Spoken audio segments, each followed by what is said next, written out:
when you think about this call, very controversial, David, and so I am very curious about kind of what the caveat is here. Is there kind of any upside that could be squeezed out of the equity market that is outside of this base case?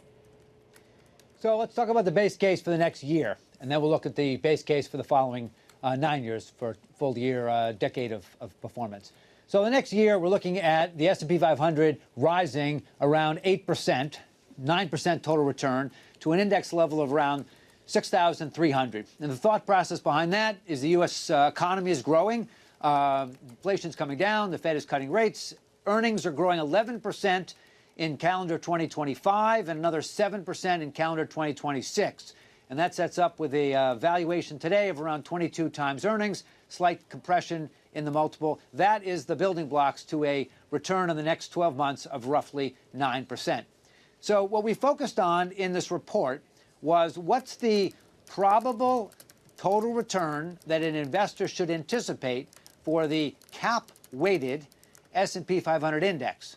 And the conclusion was a range of somewhere between negative 1% and positive 7%. Midpoint of that is around 3%. What is the driving force behind that thought process and that analytics? Well, there are two issues. The first is valuation. We know when the market trades at a high multiple, a high valuation, that the next 10 years is typically low relative to an environment where, say, the multiple was low at the beginning. You tend to get a pretty strong return in the subsequent decade. So we're sitting here with a cyclically adjusted PE multiple that's different from a forward one-year multiple, based on the cyclical adjusted earnings for the last decade of 38 times. That's the 97th percentile versus, say, the last 100 years. So it's a very, very expensive starting point. And what's new about the analysis is that we also include a variable for concentration. We're in one of the highest concentration markets in 100 years. Top 10 stocks, for example, comprise around 36% of the index. It's an extremely narrow concentration. And historically, when you have a high concentration market, you have a relatively muted return in the subsequent 10 years. Now, valuation and concentration are two different variables. They're not correlated. And so there's two different influences as to why we get a lower, relatively modest return. Yep. Now, what are the implications for a portfolio manager? Matt, the way you want to think about this is equal weighted. The equal weighted return is likely to be probably 500 basis points greater. So instead of 3% for an aggregate index, something like 8% for the typical equal weighted index. And so that's the conclusion of the report. Well, but the concentration is in, I think, very many global champions, right? I mean, you have companies that dominate their spaces globally. Plus, we've got a few that are likely to come on board soon. SpaceX, for example, OpenAI may go public in the next decade. And if I look, David, over the last decade, I actually stole this chart from DataTrek, as I've pointed out before, but the only time that we've had 3% returns has been when we've had catastrophic events, the Great Depression, the oil shock, the financial crisis. Do you expect something like that to come again over the next decade? No, what we're anticipating is a broadening of the market, the relative performance of the typical stock versus an aggregate index. What we're focusing on is a strategy for how to perform well. When we deal with some of our largest institutional clients, sovereign wealth funds, pension funds, endowments, insurance companies, family offices, when they think about a 10-year horizon, they think about asset allocation, where are the risks, and the idea of a very concentrated market is what tends to be a risk that gets introduced. And that is the emphasis of this report. And that's the thought process, that's the analytics behind it and the model that we build. We look at rates, we look at the economic environment, we look at the profitability and the ROE of companies. And so all of these variables at the index level relative to the typical stock, that's how we get to a conclusion, that it's a better strategy, a better return strategy from our perspective with a equal weighted strategy.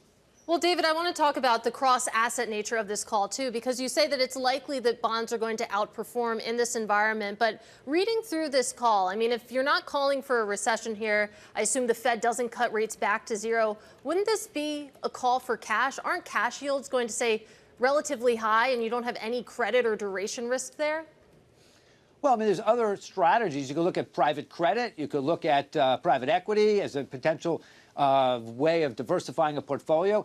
Relative to right now, the idea of treasuries, 10-year treasuries yielding 4.2%. So if you were to start today and look out with our centerpiece of or the central case of our forecast, something like 3%.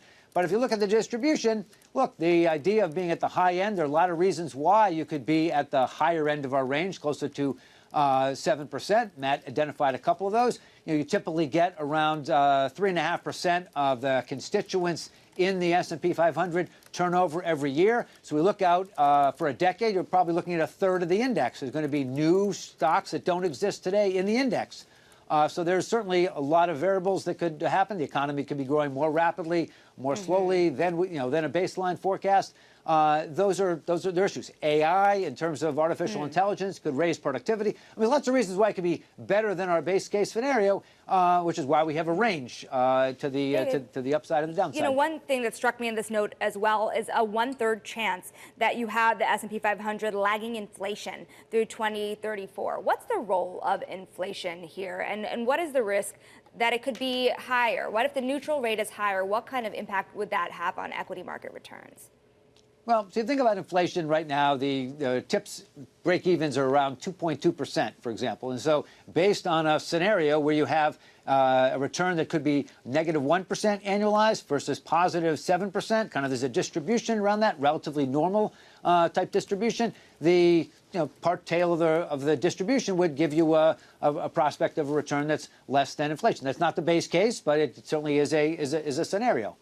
When we deal with portfolio managers, they want to think about what are the risks that are introduced into their portfolio. And the argument behind a broadening of the market is an important construct. So one of the arguments on why mid-cap stocks are likely to do better than the rest of the market in the coming year. They have the best torque to the idea of the Fed cutting rates. They got 25% of their balance sheet is floating rate. So you have the Fed cut rates. They have less interest expense. They have higher earnings. Positive earnings revisions drives equity prices. And so those are tactical issues, opportunities in the market. So we think about tactics. We think about strategy longer term. And that's the purpose of writing the report in response to questions from clients about how should we think about the prospective 10-year forward returns in the equities. Right. David, we don't have a lot of time left. I know I have a question. I know that Matt has a question as well. So let me ask you this quickly. I want to get existential about the business that you're in, because you think back to January, and actually Wall Street strategists on average were expecting the S&P 500 to rise about 2% this year. It's up 23%. And I'll flip the question to you. Is it getting harder to model, to forecast where the index is going to go? Well, it is challenging because a third of the index is comprised right now of about 10 stocks.